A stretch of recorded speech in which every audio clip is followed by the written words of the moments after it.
Yes, once again, it's Draped in Gold, and my name is Flobo Boyce. Thank you so much for checking out this episode, and if you check out all the other episodes, make sure you do that on YouTube and on your favorite podcast streamer of choice. Look, this show, we handle NXT, we handle NXT UK, and of course, this week we got Vengeance Day, but as always, I am not alone.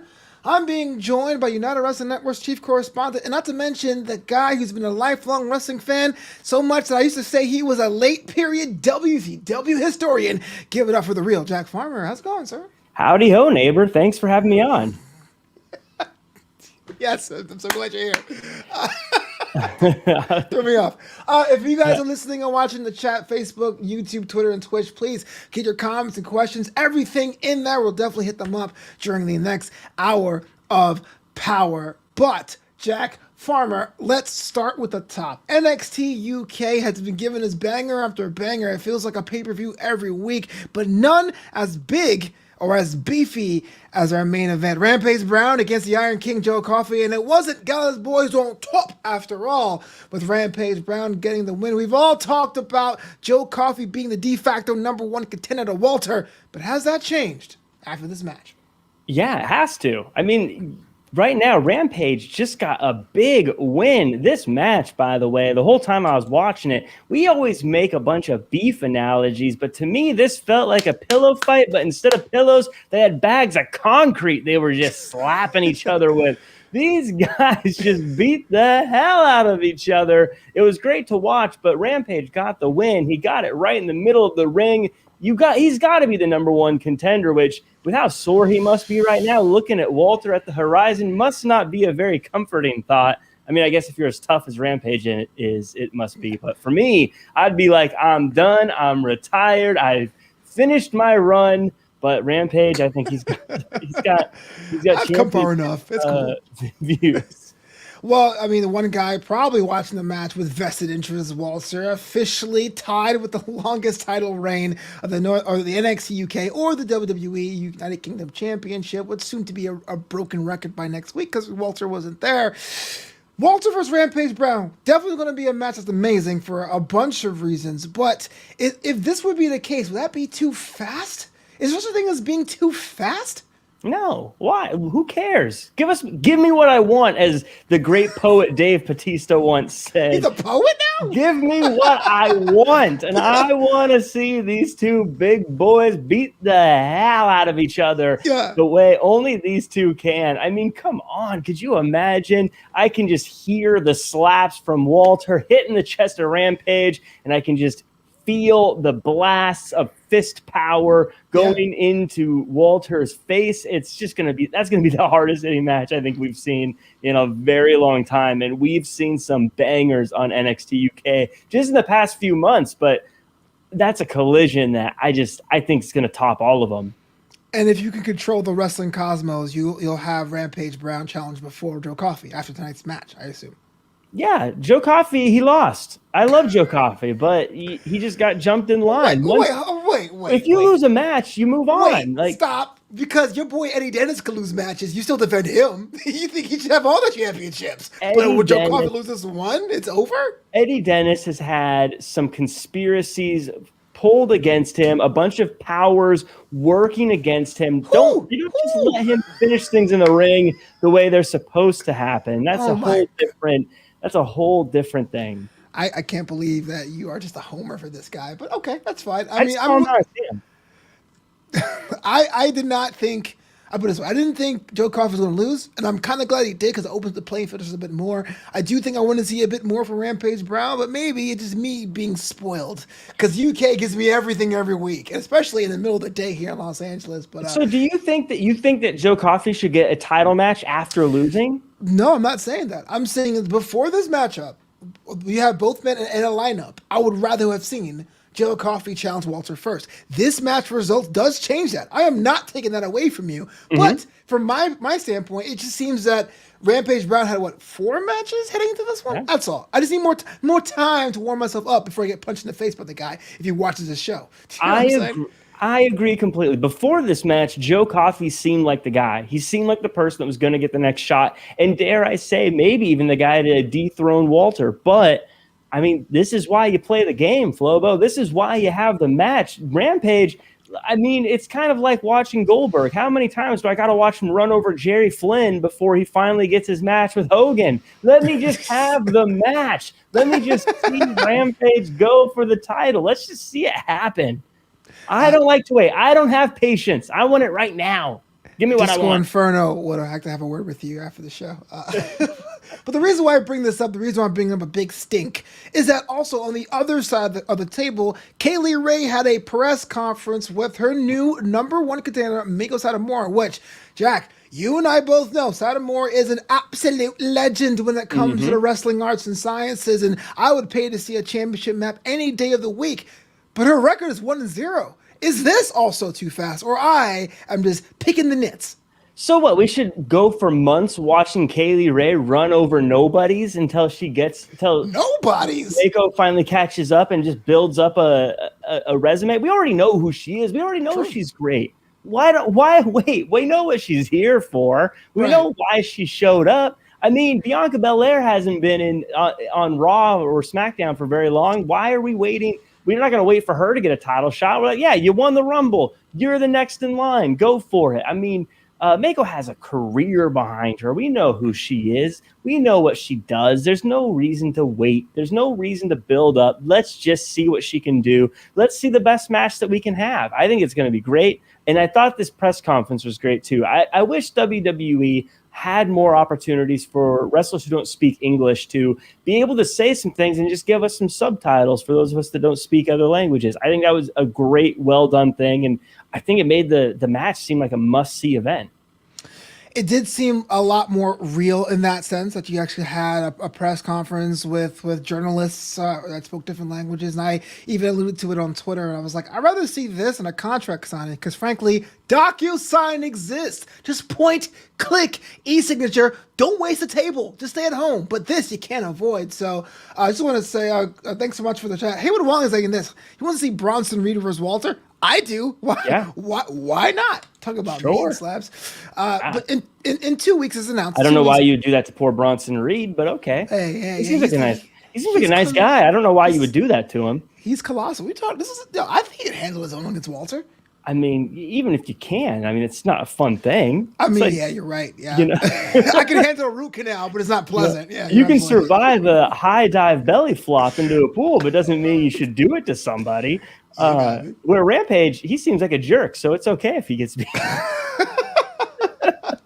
I mean, in the best possible way, though. I mean, he seems like someone who wants to get into those scraps. I don't know if it's the best idea to provoke the man with the name Rampage, but go ahead, Jack. Provoking him. You do you. I'm just saying. I think Rampage seems like the kind of guy who, to relax, would go pick a fight with somebody. That's what I'm saying. He's the kind of guy that's like, hey, I had a stressful day. I think I'm going to go beat the crap out of a bunch of people. That's the way he seems. So I think him and Walter would be a fun time. Bronson Reed, he seems like he knows how to relax and have a good day. I don't know why I would put him in that dangerous situation, but I am amazed at the speed at which you can backpedal. I appreciate that. We got to move on. It's all in the footwork. Yeah, the Flash. Well, Ben Carter had a match today also. And Ben Carter is one that we've talked about before and his potential.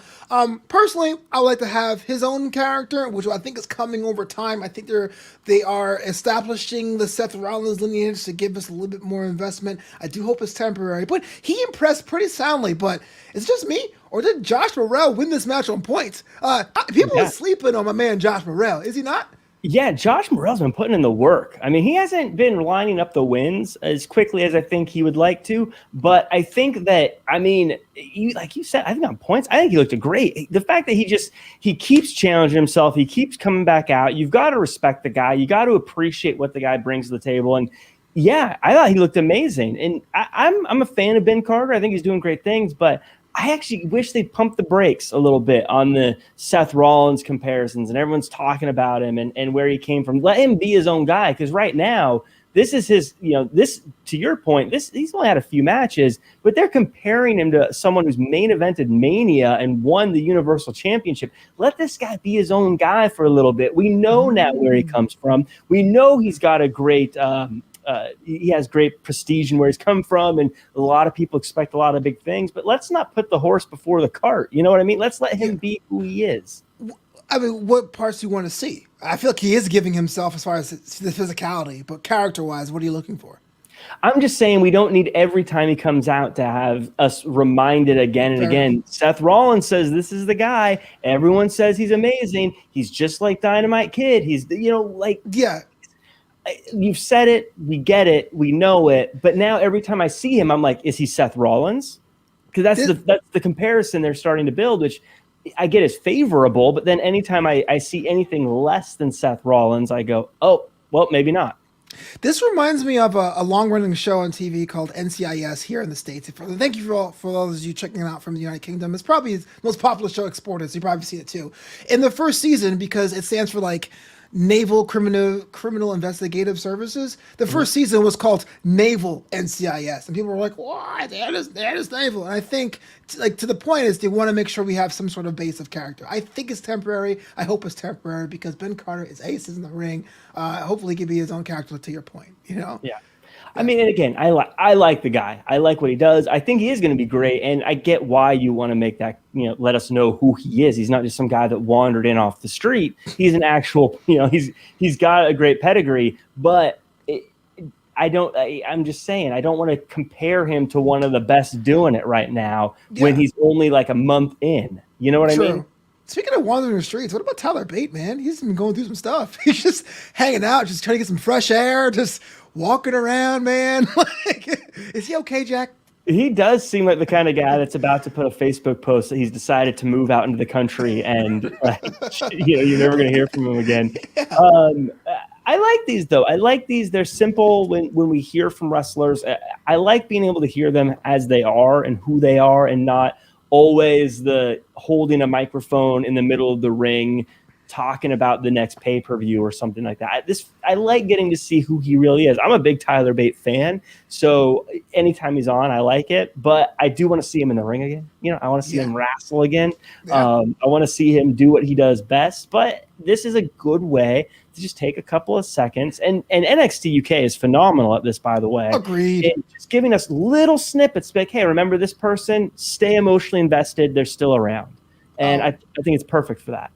I'm glad you said that because speaking of snippets of keeping you invested, someone we saw a package with last week had a match. Dani Luna taking on Nia Jax in the women's division. Now, Dani Luna seemed to be reinvigorated, and she won her match pretty handedly.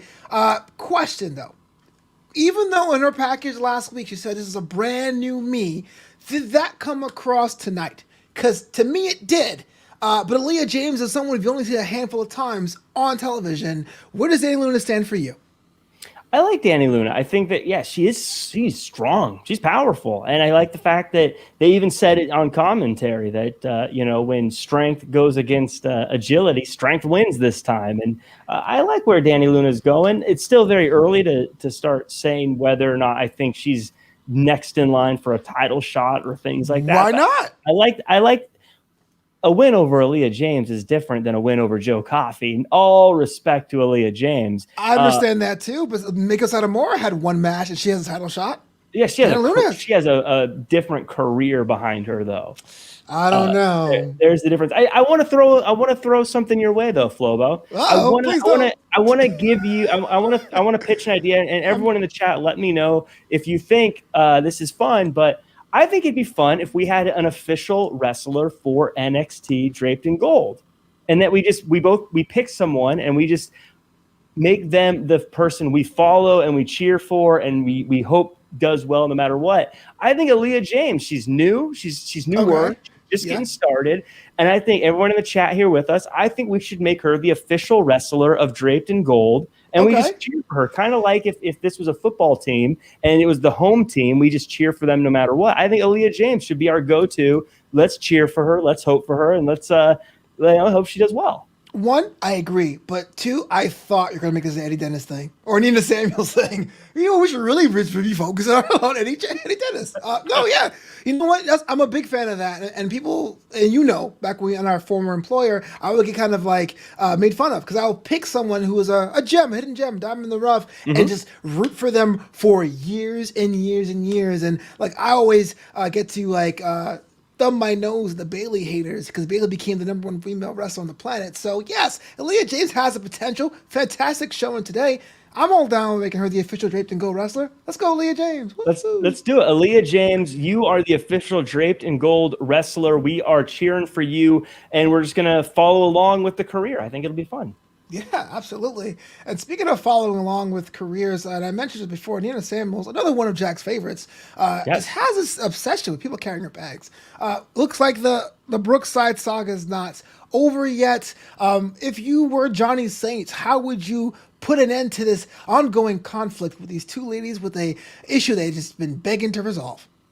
This is what I like about Nina Samuels, Flobo. This is what makes her stand out. She's not waiting for Johnny Saint to figure things out. She is handling business on her own. She's sick of Brookside. She's sick of Brookside taking all of her time and trying to step into the spotlight. So she said, look, I'm going to decide when we have a match, which I think is absolutely fair. She's going to pick the day, the time, the place, and everything else. And then once Nina Samuels wins, then it's over because Brookside will have a new career carrying bags, and I think it'll be great. I think Brookside is going to be amazing at carrying bags. I think she's going to do really, really well. I think it's going to be really good for her, and she's going to find a way to have a great career doing it. I think Nina Samuels is kind of a mentor in that way, in that perspective. The fact that Nina Samuels kind of putting out that wing and bringing little Brookside underneath it and helping to shepherd her into the next stage of her career is great, and I don't think you need Johnny Saint to say anything about it. You know what? I can't wait.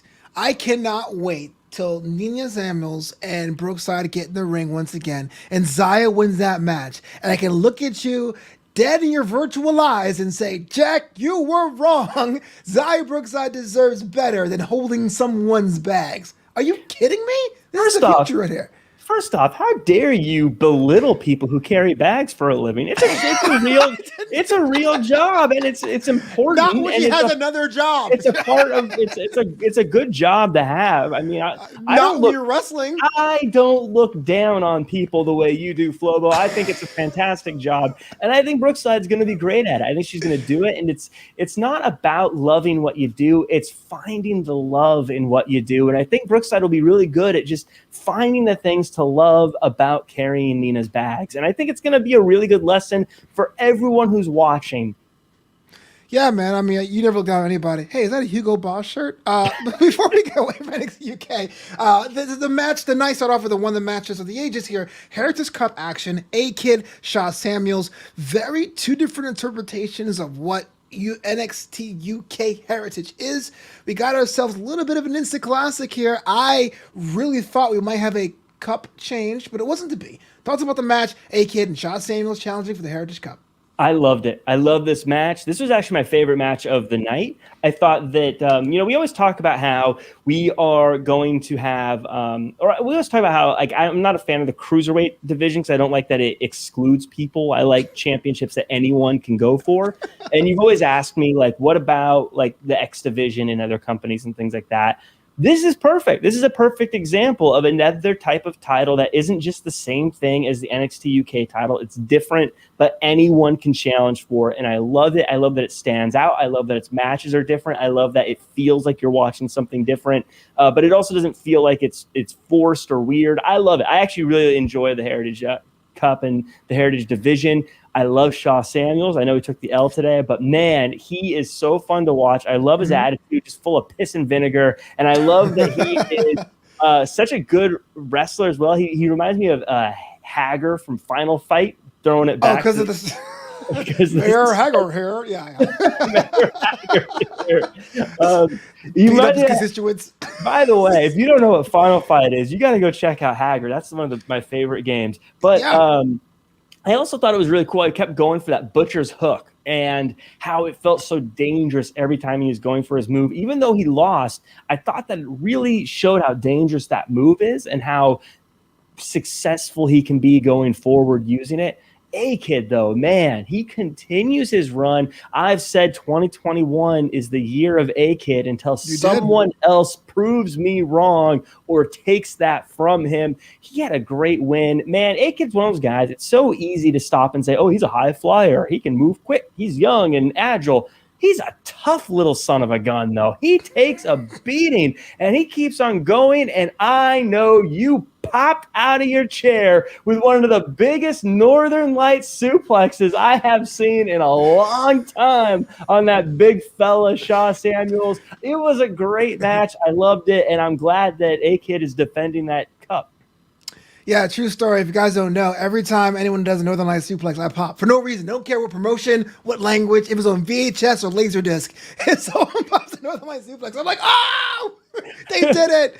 I love that move so much. Big one though too. Like Yeah. Shaw Samuels is a big fella, and A-Kid got him up and over. I loved it. I thought this was a great match. This is my favorite match of NXT UK. Yeah. The tournament sold me on A-Kid, but this defense made A-Kid absolutely bona fide. He should be on the posters when it comes down to the programs, as the souvenir cups, if you will, because he can be the face of the company. At least, if not that division, at least the company. Yeah. But before we move on to NXT Classic, Jack Farmer, did you spend Valentine's Day with NXT for Vengeance Day? Of course.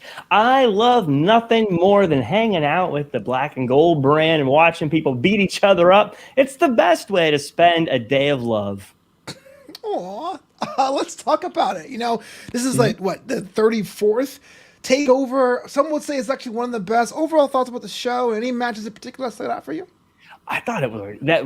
I agree. It was a fantastic show. Every match delivered. I don't think there was a single dud on the card, but I guess that's kind of what NXT does with takeovers. It's very few and far between they don't deliver on a match. But I thought every single match delivered. I walked away. I'll just jump all over. Raquel's the real deal. MSK and Grizzled Young Veterans, future of the tag team division. Kushida and Gargano on a clinic. Pete Dunne is not done.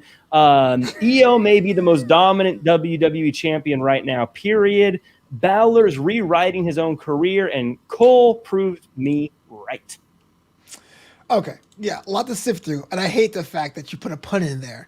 But let's start out with the Men's Dusty Cup Classic. And look, I don't claim to be an insider. I don't know insider terms. I don't do things like cut a promo. I do, but I'm going somewhere here. But there's something to be said about GYV. I don't care when you give Zach Gibson the microphone, but whenever he says something, I believe it 100%. He could be at McDonald's. He can just be like, my name is Zach Gibson, soon to be having a Happy Meal. And I'm just on board. Bona fide, I'm telling you. They were actually on the losing end of their matchup. I was shocked, but MSK in a short while has proven they can hang. So that match did it for me as far as like expectations were high, but then they were still exceeded. In that way, I guess it became my top match of the night, but that's not even the top match of the night if you think about it because of the main event. Thoughts about the Dusty Cup Classic match first, though? I loved it. I agree with you. I thought it was match of the night as well, but I have a question. I mean, MSK, they're so good, but they've only had like 3 matches, Flobo. Do you think it's too quick for them to be the Dusty Cup winners? Well, or should we wait a few months before we make them the Dusty Cup winners? I see where you're going with that, but it's a different situation because they got in a tournament and they won that tournament, so you get a title shot. I'm just saying. I don't know. I'm just saying, if they showed up and they win one match, get a title shot, I would say, I'm just. Well, hey, what my voice would blow out. I can't. The soon like he's just so. Oh man, he's so good. And I remember in the UK back when there were fans, because people hated that guy. They would like take their shoes off and like wave it at him. It was a whole different thing, man. Yeah, they're the future of the tag team division. Those 2 teams, and I don't think this is the last time they're going to go at it. And I think that Grizzled Young Veterans, this is the 2nd time in a row they lost in the finals, but I still think they're just going to come back strong. Already watching these guys, it feels like both those teams are ready for the tag team titles. And if I'm Lorcan and Birch, I love Lorcan and Birch, I'm worried. Because I think that these 2 teams signify a new generation of tag team talent. And whenever a new generation comes in, it typically leaves the old generation behind. So I would be very worried. I'd be very concerned because both these teams look like the real deal. Well, when my sometimes friend, mostly enemy, Jack Farmer once says, you're not here to get a spot, you're here to take a spot. And we can't really talk about NXT Vengeance Day without a signing of one formerly Eli Drake, formerly Sean Ricker, currently LA night. Thoughts about this? Because he was in NWA, which is an organization you're kind of sort of affiliated with these days in a weird way. Yeah, so he was just recently on. We just did Championship Wrestling from Hollywood last week, and we had a match with him on it, facing off with Watts. Actually, it was a really good match. You can check it out on Fight TV. Yeah, I think this is a huge signing for NXT. I think this is one of those. This is one of those signings that hurts. I think there's so much talent in wrestling that if you're a different company and someone else signs someone, someone gets signed somewhere, it's like, whatever, that happens. There's tons of talent. It's going to be fine.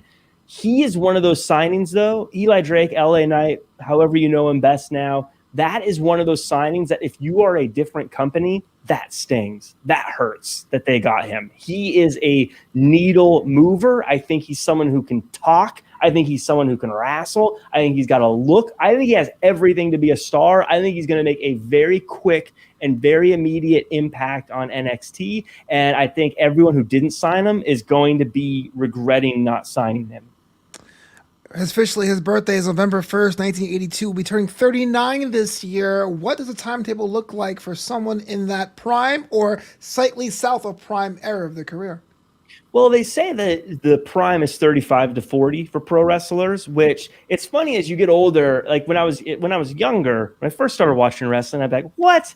No way. Prime is like 20 to 25. It totally is. My back is killing me. But now, as I've gotten older and I look around and I look at when people actually are at their best, it typically is like that 35 to 40 mark. So while he's on the tail end of that range, I think he's still got stuff in the tank. So if we get a great year of him in that, and then even if we get a bit more, if he goes to 43, that's 4 years of great stuff. That's amazing. Yeah. TJ Styles is in his mid-40s now, is he not? Styles is 42, 43. Bobby Lashley's 43. Shelton Benjamin's 45. Finn Balor's 39. Yeah. So, yeah, I mean, if you assume that he stays roughly the same until 45, you're going to get 5 full great years out of him. I think it's an amazing signing. Oh, yeah. I mean, definitely. That's one of the few talents that it's almost like I can't believe he was available, But good pickup there. But that's just only a fraction of what happened beyond the matches. We also got the debut of that Cameron Grimes song. It's been both of them in our heads the past week. Cameron Grimes got money. He's got money. Talk to me about this. You got a music video? Oh my God. I love this. I love everything about it. They've mastered this. I don't know how designed everything was with Cameron Grimes, but it is perfect. I mean, I love this. I'm so happy for him that he's rich now, by the way. So happy that he has that business savvy of buying and selling at the right time. That music video is so good. It's so catchy. It's so fun. To the Moon is totally stuck in my head. I was working out actually earlier while I was watching NXT, and I had the headphones in, and I probably looked crazy because I was just like, like the to the moon. You know what I mean? Like I would just say that part. Yeah. What the 20-pound weights or the 40 pounds? Like what? To the moon. They were those 2.5 pounds that are like purple, big. The rubber tipped one. Going for a jog, yeah. The one like grandma's supposed to walk with, but I'm benching them. It's like, to the moon. If you get that Drew McIntyre chest doing that, you've earned it, sir. Just, Yeah. But I loved it. I love that he crashed his Lambo and was like, it's not as fast as I thought it was. I'm going to have to get a new one. Just ridiculous. Don't know how to act, man. That is some Beverly Hillbilly type ish right there. I love it. It's my favorite thing. Beth Phoenix called it. It is like watching him live his best life is my favorite thing right now. It's great. I don't even need to see him. If he wants to wrestle, cool. If we just got like little bits of him living his best life, great too. I don't care. It's fun. I love it. I want to see a TV show. HBO Max needs to sign a deal to have Cameron Grimes just living. No. I can't imagine this pitch. Like, look, imagine a guy that wears a Speedo and a top hat, right? Getting lots of money and dancing with the cash. 8 episodes. Sold. I want to see him join the Justice League. I think it'd be great. Put him in the Snyder Cut. It'd be amazing. This has proven quarantine has gone too long. Let's talk about let's talk about the main event with another NXT UK alum, Pete Dunne, against Finn Balor, with what happened after the match. The match itself is an instant classic, started a slow burn, but it was definitely fitting for a first-time meeting. But is the Undisputed Era no more? The Undisputed Era is no more, but Flobo, that was the question you should have asked me months ago when Pat McAfee told us it was over. He had a big deal about it, and I was like, yeah, it's over. It's done. And you're like, but Jack, riddle me this. If they're over, how come blah, blah, blah? I don't remember what you said. I wasn't listening. That is the most accurate impression of me. But blah, blah, blah. Blah, blah, blah. So, yeah, they burned the jerseys or whatever it was they did. They were said the Undisputed Era was over. Everyone knew it. I knew it. Everyone in the chat knew it. You, for some reason, had to hold on to it. I get that it's hard, but Undisputed Era has been dead for months, and it died the minute Pat McAfee decided the Undisputed Era was over. Adam Cole is just finally realizing it. Funny enough, he's the second smartest of the group. The smartest, Bobby Fish, knew it was over a long time ago, and that's why he hasn't been around in a while. He's like, dude, this is done. I don't know what you want me there for. But now, finally, Adam Cole gets it, and now they're done. Now it's over. Adam Cole's finally coming back to the right side of history. He's finally doing the right thing and getting back to the Adam Cole that wins matches. And I agree with Dylan. It's time for you to apologize. For what? Apologize for what? Tell me. Tell me. Spreading the lies that the Undisputed Era wasn't done. For not admitting that Pat McAfee is the single greatest wrestler ever to come to NXT. I would say in all of WWE, but he just hasn't decided to conquer those lands yet. But for right now, NXT, the greatest ever. He took out the greatest faction in the history of NXT with barely breaking a sweat. He's the best there's ever been. He's the best there ever will be. He's the best there ever was. And that's including people who wear pink jackets. Yourself? Dylan Matthews says, UE is dead, but why is Adam Cole still wearing their merch? I believe you might have a Civil War here in your hands, personally, but that's just my speculation. I think he's just trying to get the last bit of money out of that merch sales. That's also a smart thing. I'm not going to knock that. Look, man, we got like one more day to sell these things. Watch, you're going to see next week. I'm predicting it now. You're going to see next week one of those little commercials that's like 30% off Shop Zone, Undisputed Era, and a title belt. That's what's going to happen. I'll definitely pick that up. That's why I got most of my shirts. I don't pay more than $8 for a shirt, except for the Bronson Reed one because he totally earns it. Who should totally fight Walter. So I will not apologize because I thought we can go all episode mentioning Pat McAfee. But we were saying this for months, weeks and weeks and months and months. Kyle O'Reilly was getting the title shots. Kyle O'Reilly is tagging with Finn Balor. Like, even if you knew your mortal enemy, the person that you battled for that championship is being chummy to a friend of yours, wouldn't you not step up? Wouldn't you say, hey, brother of mine, this guy is bad news. We went to war over this before. Why are you aligning yourself with someone who can't be bothered to put the lights on for his own interest anymore because he's the prince?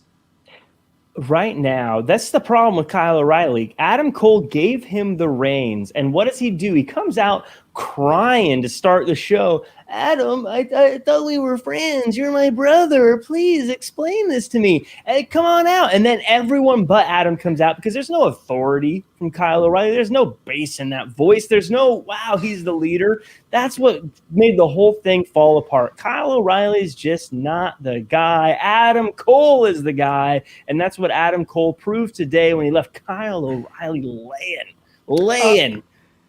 Well, before we get to NXT, I just want to say real quick about Vengeance Day. Just thoughts on the rating, if you had to give it a rating, just an idea. Was it good, better than most, great? Where did it land for you? It's so hard to say. I feel like takeovers are one of those things I'm always like, it was the best. It was the best one ever. Gotcha. There's always that recency bias. So right now, I feel like, yeah, it was the best ever. I would say it was definitely better than most, though. It was really good. It outperformed what I expected by 100%.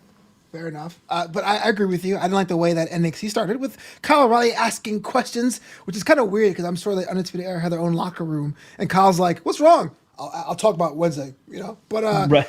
the brand do show up. Pete Dunne, Only Lurkin, Benny Burch, and without Pat McAfee in the arena because we did see him in his private jet. It seems. Yeah, flying around, getting business done. Whatever. I do feel like they need a little bit more of a boost too. But with Finn Balor getting involved in this, with the Undisputed Era falling off at the seams, what's going to happen next in your opinion? For the Undisputed Era? Yeah, Or for the story between Kyle O'Reilly, Adam Cole, and Finn Balor. I think Adam Cole realized that he was wrong to trust Kyle O'Reilly. It was just too much for him. Just too much responsibility for Kyle O'Reilly. And I think Adam Cole's going to say to himself, why was I carrying around these guys when I could do so much better on my own? Or maybe Adam Cole, I'm hoping he's smart enough to say, you know what? Pat was right. Hashtag Pat was right.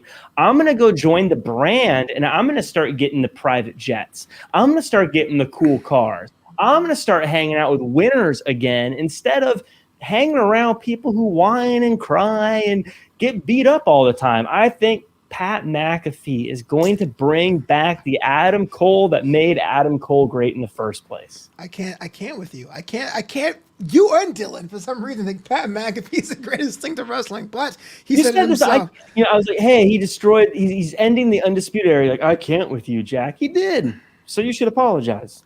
I think it's fair. You can keep waiting. But our main event was a 6-man tag with Pete Dunne, Only Lorcan, and Danny Burch against Finn Balor, Roderick Strong, and Adam Cole, with Pete Dunne getting the win. It looks like it's far from over. I'm sure you'll tell me to apologize many a time as this goes on. But I gotta move on, thankfully, to something else that doesn't involve Pat McAfee.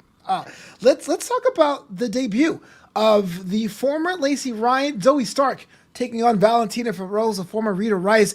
This match was surprisingly brutal, and I didn't realize the size Zoe Stark had, really, until tonight. I've seen her in a couple matches here and there. Thoughts about that? Thoughts about the debut? And where did she go from here? So Zoe Stark's amazing. I knew once they signed her that she was going to do great things. I think she's got big things coming her way. Dare I say she might become the Rampage of the women's division in NXT. I think she's got some big things going her way. She was a part of Championship Wrestling from Hollywood, or Primetime Live, I should say. She was part of Primetime Live. She was actually there the first day I was on set there and got to see things. I never actually got to talk to her, but she definitely has a presence. She actually has an aura about her that says she's a star. So I think big things are coming her way. She seems strong. She seems like she's going to be able to muscle people around, but she's also not so strong that she can't move. I think big things are coming her way. And like I said, I could see her being kind of like the Rampage of the women's division in NXT. And in that, I could see her racking up a couple quick wins and then suddenly being in title conversation very soon.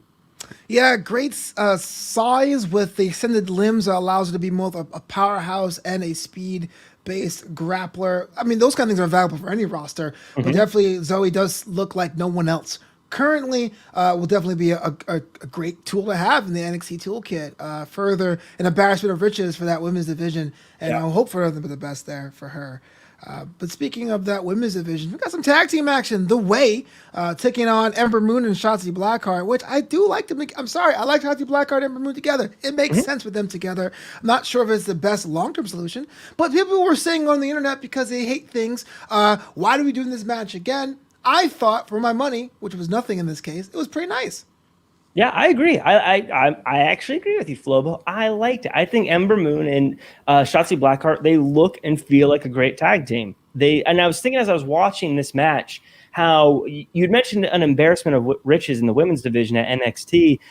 It's crazy how over the course of a month they put together this Dusty Cup and suddenly they have not just the best women's division in wrestling, now they have the best women's tag team division in wrestling. Just like that. Done. It's so crazy how much talent is on that roster because both of these teams I could see challenging for those tag team titles. Both of them are great. The only thing that bummed me out is that the way has to overcome so many outside factors trying to stop them, whether it be white vans, whether it be Dexter Loomis literally kidnapping someone. I don't know why the authorities aren't involved yet. There are criminal activities trying to stop them. But worst of all, Flobo, the worst thing that the way had to overcome, Beth Phoenix's sass. Her sass on commentary. I thought she's supposed to be impartial like me, someone who can call it down the middle like me, but no, she is just judging the way, even though they're doing everything they're supposed to,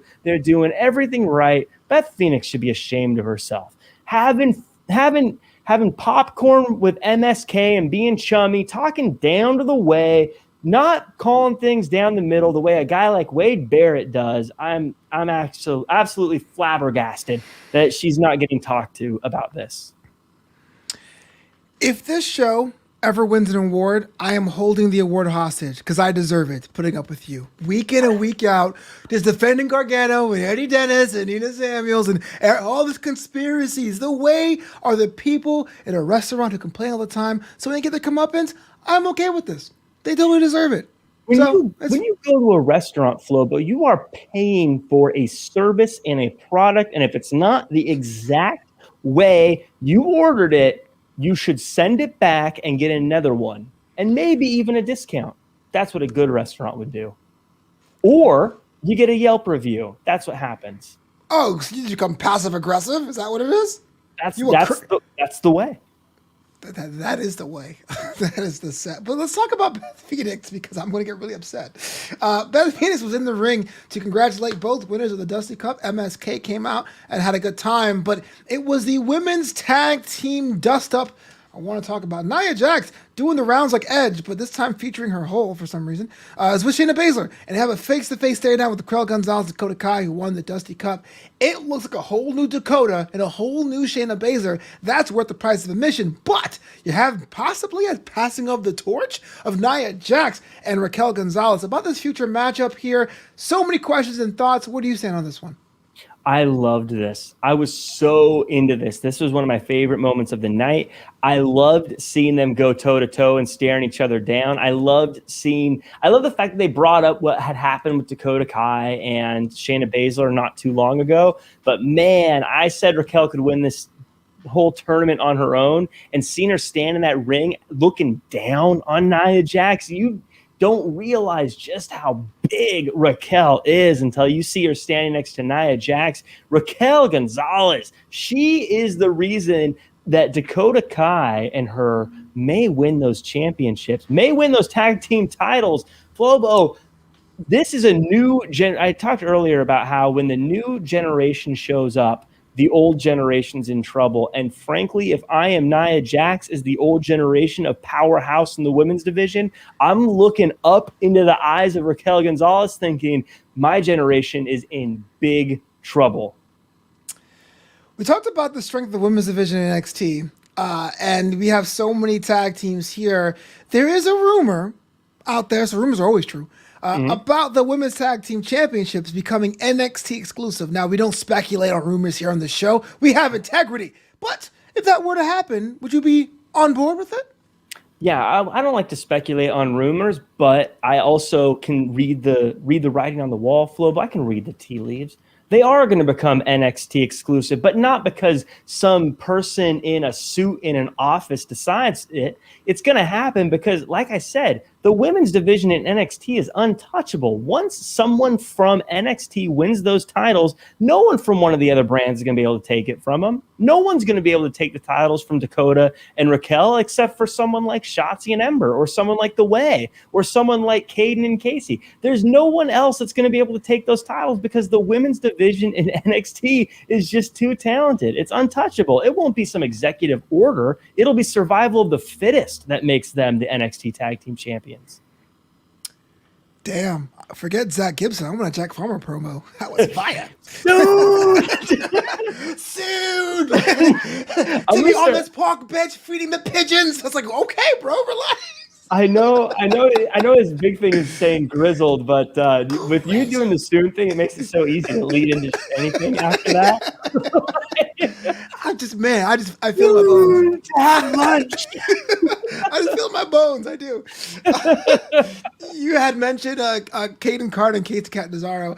They had a match against Lee and Jessica May, the Robert Stone brand, and with Tian Shaw being the mix. So I like this layer of storytelling. On one hand, you have Casey and Caden. They were on path to possibly win the Dusty Cups. Didn't do it. You have Xia Li. Looks like she is in prison, but wants to be there. Probably a match being set up later on. And also, you have the Robert Stone brand. If you've watched all the NXT web exclusives, it looks like Aaliyah is not the best fan of Jessica Mea. Her ring gear today was a gift from Donatella to make sure Jessica Mea will dress more like Aaliyah. There's some tension there too.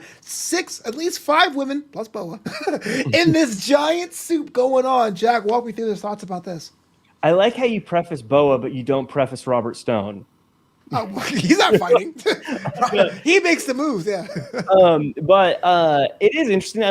That's one of those things I wish we saw more on NXT, the battlement between the 2 members of the Robert Stone brand. Robert Stone, I'm a fan of. I love his suits. I love the way he dresses. I love the way he carries himself and gets the best out of his clients. But he has a hard time keeping his teams together. I think maybe he builds up his clients so much, they get a little feisty even with the people who are near them. But I love this whole thing. One of my favorite moments, though, was funny seeing Xia Li outside of the ring. Casey and Caden, they go to walk to her, and Casey looks over at Caden and is like, she's looking around, she's like, calm down! Calm down! Yeah. Like, I was like, Casey, you need to calm, just chill a little bit. Okay? But Xia, of course, marks Casey, and I'm a Xia Li fan. I like to see her in action. I like to see what she does, but I also have a heart, Flobo. I also have a soul, and I couldn't live with myself if I didn't say this. Casey, run. Get out of there. Go. Just go. Start a new life. Find a new name. Do whatever you need to do, but get out of there, because if I got the mark on my hand, you would never see me again, because that's some scary stuff. Oh, no, Jack, don't get marked. No. I'm going to send them to your house. No, please. I bruise easily. But it's definitely, you got to get out of there. You got to get out of there, Casey. And if you're Caden, by the way, if I was Caden and you were Casey, I'd be like, bye. I'm not your friend anymore. You're too dangerous. Wow. If you get marked by Xia Li, I am out of there, Flobo. I do not like you enough to deal with whatever that is going to bring. It surprises me how every week, like clockwork, you tell me how you will screw me over if given the chance, and we still do the show together. Well, see you next week.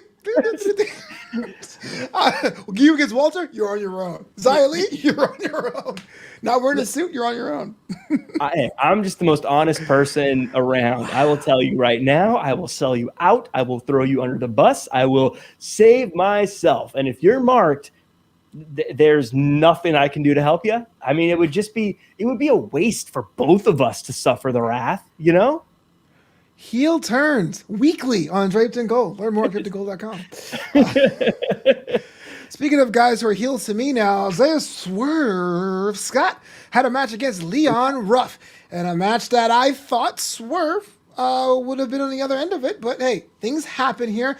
I've done this before. It looked like Leon Ruff has been adding some pounds of muscle, possibly maybe angling a world title run by the end of the year. Maybe a world title run? You think so? NXT title, that counts. NXT title? Yeah, I mean, really? Yeah. I mean, you're right. He does look like he's put on some good weight. We were talking about that, and he got some new tights. I thought they looked cool. But here's the thing, man. You can only get lucky so many times. There's only so many banana peels that people can slip on. Lightning can only strike so many times. And Leon Ruff, I can't believe he got lucky today. But, I mean, ask yourself, watch that match, man. Watch what happened. I mean, yeah, one person got a 1, 2, 3, but who really won at the end of this thing? Leon. Who was left in a pile of themselves at the end of this match, and who was standing gross. tall? It was Swerve. It was Swerve's house. Swerve's the guy. Leon Ruff, I mean, well done, but you can only get lucky so long, man. Luck only lasts so long. Lady Luck doesn't like to hang around and have to be used every single week. Swerve took a step back, but Leon Ruff, there's no way. You mentioned in passing, but before I ask that question, Dylan Matthews says the only person who would be more dangerous to get marked by Xia Li is getting marked by Pat McAfee. That's true. Well, he's a punter, so yes, being marked by Pat McAfee would hurt. But here's the question: you mentioned that Swerve is the guy, and you've told me that for months, and he was your breakout star of last year, or if it wasn't besides Keith Lee, of course. Is it time? Is it now do or die for the Isaiah Swerve Scott brand to do these big things I've been promised? Or is this pretty much where he's going to be? Right underneath that North American title division, being a terror for people on their way to that path to being North American champion? I don't like to do this to people who've been on TV for a little bit, but I think this is a perfect time to say it. Buy stock in Swerve right now. Because this is something that I've seen happen at NXT a lot. It's something I've seen play out a lot. You see someone come in, you see them kind of be themselves a little bit. They take a few lumps, they take a few L's. The L's start to pile up, and then there's something about NXT. I don't know if it's the coaches there. I don't know if it's the competition there. I don't know if it's the whole idea of you need to take a spot. But people have a way of turning things around on a dime. And I have a feeling that right now we are getting very close to the moment when Swerve is going to turn things around and become a very dangerous person. And I have a feeling it's going to be at the expense of one Leon Ruff. I can't argue with that logic. I personally, I'm hoping that Swerve gets something because he's a fantastic talent. See and listen to a show whenever you can. But the only reason why I'm willing to give that a benefit of doubt is because of this next match, because it features Tyler Rust against a man who was in a very similar position to Swerve, and then Kushida. Because Kushida came in with a certain vibe, took a couple lumps, and he was within inches, I think. Jack, I know you disagree, within a second of being the North American champion this past Sunday. So, and he looks like he's rocking and rolling. So maybe there is something for Swerve. But this is final thoughts on that match and the match against Tyler Rust with Kushida. I thought, by the way, to Kushida's credit, I thought their match was a technical masterpiece. I thought it was great. I thought it was something that I think everyone should watch. I thought it was amazing. Whether you like or hate either one of them, I think they both impressed. I think Kushida definitely bought a little bit more of my time, something he seems to have a bunch of because he can travel through it with ease. Leave him alone. But I thought Malcolm Bivens, by the way, very crafty, very clever getting the match for his client tonight. Knowing that Kushida was weakened, knowing that he wasn't at full strength, getting the match for his client. The problem is, of course, he didn't let his client finish. He didn't let his client finish the job. Tyler Rust looks the part. He acts the part. I feel like he's also someone who's very close to making things happen. But Kushida is definitely someone you can't count out. I know this is not the point of what you just said, but I'm so tired of Diamond into Rust. It doesn't make sense. Diamonds don't rust. There's a guy on the roster with the last name Ruff. Why not do that? I hate puns. I'm just saying. But yes, whatever you said, it was correct there. I thought, to be fair with that, I thought Diamond in the Rust was one of those, like, it was kind of fun the first time, but I don't know if it's like a put on a t-shirt kind of thing.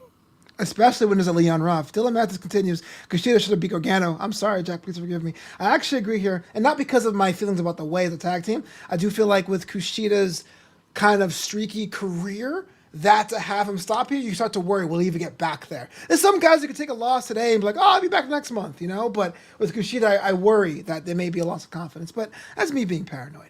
Well, the one thing I think we'll all agree on is that if Gargano was to lose, it would have freed him up to go after the NXT title, which is really where he belongs, being such a role model and a positive influence on everyone. I think kids around the world would be able to rally around him as a champion. But other than that, I mean, look, you can't stop talent, right? I mean, Leon Ruff, he has luck. You can sometimes get past that, but you can't stop talent, and that's what Gargano has. Let me ask you a question, Jack. When Gargano says the Gargano way, what does that actually mean? Are you not watching? Are you not paying attention? What does it mean to you, Jack? It means being the very best you can be, doing things the right way, being a good influence on your community and the places you work, and knowing that we're all part of a giant family. We need to look out for each other, just the same way Johnny Gargano does. Speaking of people looking out for each other, here's someone who's looking out for himself. Karrion Kross is upset. His match got pushed back a week, which was kind of weird. It didn't happen. Well, it's not weird it didn't happen. It was weird that it was kind of like Santos Escobar's like, I'm not doing it. And Rigo's like, fine, but next week you will. It seems kind of odd. But Karrion Kross, Santos Escobar is happening 6 days from today, presumably for the Cruiserweight Championship. I'm not sure if it's on the line or just maybe it's a grudge match. Jack Farmer, walk me through this. Why does Karrion Kross want to beat up Santos Escobar in a sanctioned match? Tell me why. There's so much to unpack here, Flobo, and I'm surprised you just don't see it and understand it after watching wrestling for as long as you have. Here's the thing. The reason it didn't happen this week is because Santos Escobar said, look, you don't tell me what to do. You don't control time, Mr. TikTok. I do, and I'm not doing it. I'm doing it later. I'm going to do it on my own time. I'm not going to deal with the crazy, terrifying travel situations going on in the United States right now with cold everywhere and all this other stuff. No. It's called winter, Jack. I'm not. Well, here in Southern California, I have no idea. What's that? So, look, he controls things. This isn't for the Cruiserweight title, but no one's ever said it was for the Cruiserweight title. Just because he's the champion doesn't mean he has to put the title on the line against people who weigh 350 pounds or however. I don't know how much Karrion Kross weighs, but he looks like he weighs 265. A smidge more than 205. So it's definitely not for the title. But the reason he wants a match with Santos Escobar is because he wants. I don't like to use insider terms. He wants that rub. He wants to get close to the guy who's ruling the division. Santos Escobar has everything. By the way, you talked about a shirt. That Legado del Fantasma shirt is great. He's trying to get close to greatness. That's all he's doing. It's kind of like if I was challenging people to one-on-one basketball games, I'd be like, LeBron James, you and me should go one-on-one. Now, he'll kill me, but I'll be able to be like, look, I got to play a game with LeBron James. That's what Karrion Kross is doing. He's like, look, Santos Escobar is exactly what greatness looks like. I need to see what I can do with him. And Santos sees it. That's why he's like, look, man, I get it. You're trying to, get on my level. I appreciate the hustle. Mighty bold to think that LeBron James likes to play a game of basketball with you, but I see what you're saying there. I just found it weird that he was a former NXT champion and he's come back and not gone for that title at all. I mean, yeah, he stayed on Finn Balor a couple of times, but this seems like a giant side quest to him, and it kind of trips me out. Maybe it is. Maybe he knows that, hey, he got hurt last time he was challenging for that title, and he knows that maybe he needs to look somewhere else. Before we get out of here, it's now time for my favorite part of the show. It's the MVP of NXT. It's a person in a tag team or staff member. In your case, Pat McAfee would count here, who totally killed it for you in either NXT or NXT UK or Vengeance Day this week. Jack Farmer, who's your MVP? Well, it's hard not to say Aaliyah James, the wrestler of Draped in Gold. No, I think Nia James. I find myself picking NXT UK a lot. Maybe it's because we record the same day, but Rampage Brown. I think he had a big win over someone a lot of people didn't think he was going to beat, but he still came out on top. He got a big win, a tough win, and he did it in the middle of the ring with no shenanigans, flim-flam, or hijinks, or whatever the case may be. He did it. He did it the right way. It was a hard-fought battle, and now, like I said, I think he's got to be the number one contender. To UK's credit, there is a low shenanigans quotient there. I mean, I respect that a lot about that brand. But for me, it's going to be not a choice. I'm going with MSK. They won the Dusty Cup on Sunday, and in the ring today, they were interviewed first and basically put themselves aside for the women's program or angle, whatever inside term you want to use. And I like the fact they were engaged with the popcorn, and when Dakota Kai snapped on, or Raquel Gonzalez snapped on Nia Jax, they were tend to be dead with the popcorn. I thought they found a way to put themselves entertaining, more character development without actually having a match. So that's it for me. Real quick, before we do get out, Haywood has a question. Wait, who is next for EO? It's obviously Haywood Wong. Jack, what do you got? It looks like Toni Storm. She attacked her during the photo shoot. So I think that's what'll be next. But EO right now has got to be like I said, gotta be like the most dominant champion in WWE right now, as far as That's just Walter, like, yeah. The difference is I feel like Io defends more often. Oh, she absolutely does. So I think because no one seems to be able to hang with her, she seems to just repel all challengers. And I don't know. I mean, it's hard not to say that she's not the cream of the crop when it comes to the champs. The cream of the crop. Yep. It's also a lot of different people too. I mean, because the argument could say, what about Roman Reigns? But Roman Reigns defends against Jey Uso and Kevin Owens. Yeah, where he's defending more. Io's kind of like, who's next? the lazy Goldberg. Who's next? Before we sign off, Jack, we do a sister show on your channel. Tell us about it. Yeah, we do Elite of the Week every Wednesday at 11 p.m. Eastern, 8 p.m. Pacific, or you can check it out on iTunes or I guess Apple Podcasts now and Spotify right after we're done recording. But what we do is we watch AEW Dynamite and then we break down the top 10 wrestlers from the show. We always agree on it completely. Check out this week's. We had special guest Roger Corral from the old AEW days. You're going to love it. It's fun. We laugh. We joke around. It's a good time. Further proving the Wednesday Night War is kind of like a friendly rivalry. All right, well, Jack, it's our quitting time, bro. Where people can find you online personally, all the crazy projects you're working on. You can find me at Real Jack Farmer across all social media and on Fight TV, hosting championship wrestling from Hollywood.